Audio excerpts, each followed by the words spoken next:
number 1. It's our grape guava and a fatso pairing from Mountain Man Melts. We're doing a 2 gram to half gram ratio. Hash roll number 1, grape guava, fatso, just cancel each other out. There's no flavor at all. It's just smoke.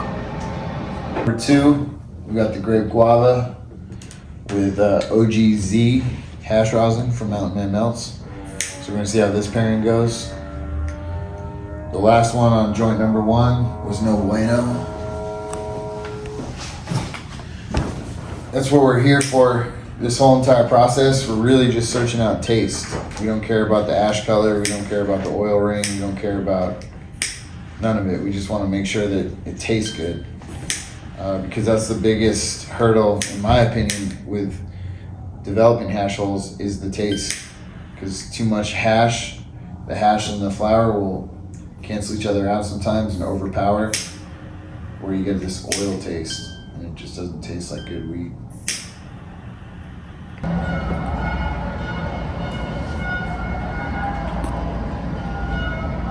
So my opinion on this is it's tasting better than the first one, but I still don't feel like the taste is impressive enough to put it out for Zatix. This is hash roll number 3.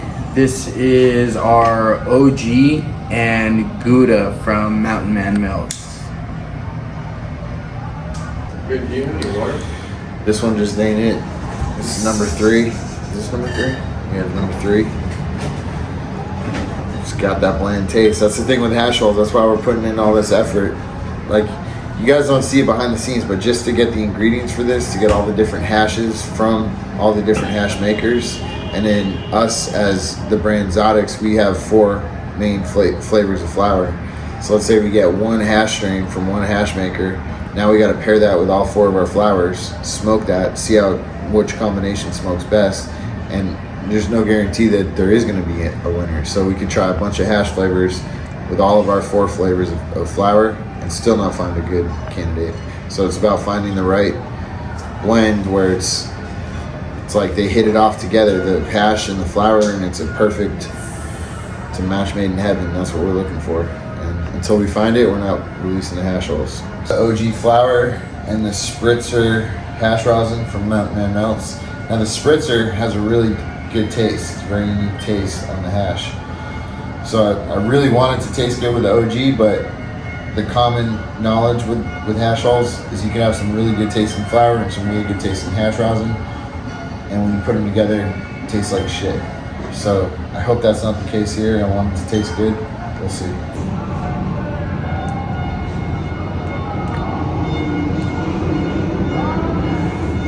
I like it.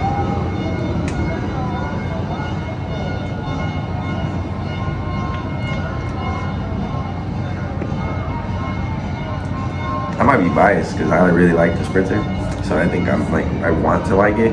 But it is kind of tasting how do you say, like kind of like waxy, like not like the oily. There you go, not waxy, but like oily. Yeah. It is one of the better out of the other 3. This one's probably the best tasting so far, but I know what you mean. The OG I can taste. The OG is overpowering all of like the refreshing taste of what spritzer really is. But you're not going to get the independent qualities of each together. It's about what it is combined. Yeah, no, it just tastes like straight hash oil right now. Still tasting the OG. It does taste a little oily, but not as bad as those others do. So for the 5th one, we have our OG with the banana punch from Hash and Flowers. This one's a little different. This is a gram to a 0.3 to 0.4 of hash rosin in it. So, I have high hopes for this one just because of really good banana terps, but you just never know what could happen, honestly.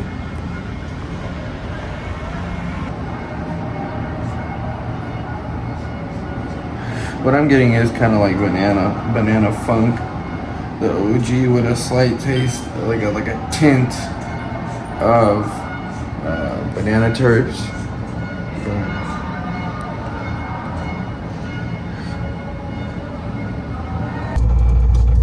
All right, we're halfway through.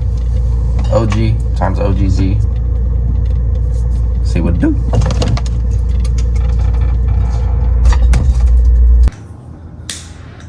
So we got that grape guava and Gouda. So technically this would be a triple G. Like cheese. Okay. Do you like cheese? Well, why, yes, I do. My favorite's Gouda. This is a grape guava and spritzer. Judging by the before it burns the hash taste, it's tasting really good. But I have a theory on this that before it hits the hash, the taste, you're tasting the unburnt hash overlaid on the flour burning taste. So as long as the flour is burning good, that hash is going to enhance it. Once the hash starts burning, it's a different story, because then you can get that oily, just burnt taste. So that's what we're taste testing for, is where do we get the best flavor. And this one could potentially hit. But the one before that, number 7, I said the same thing about, and it turned out everyone seems to like it. So same thing, it was tasting good in the front. So seems like it's an indicator. In my opinion, maybe 1 out of those 9 are like, let's go back and look at it. Maybe two. We're still seeing on number 8 though, it's barely hitting the hash, and it was tasting good. Honestly, 8 tastes really good. We might have a potential 3rd. I'm about to head out, but that's what it takes. You smoke 9 hash rolls, only 3 of them maybe might make the cut. It's a 30% ratio. It's actually pretty Hey, good. this one do taste good. This one do taste good. This one do taste good. Fruity. Life's all about the 80-20 rule, and we're honing in right now on that 80% of these hash rolls didn't make the cut. 20% did, possibly a little bit to 30. There, try that. That's good. All right, y'all. We're here with the last one, number 9. We got the OG and the Fatso in here. I'm pretty excited for this one because I feel like it's going to be pretty gassy. Let's find out. So this is number 9. It's the OG and the Fatso. I had my hopes up at the beginning. The gassiness didn't really pull through like I wanted to, but all good. I think we found a few. So after almost 10 hash rolls, we did 9 hash roll reviews here. I'm pretty high. I think everyone else is too. We only identified 3 potential candidates, 6, 7, and 8.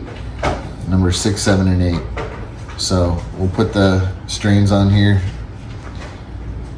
and we're gonna revisit those and retest them again, see what happens.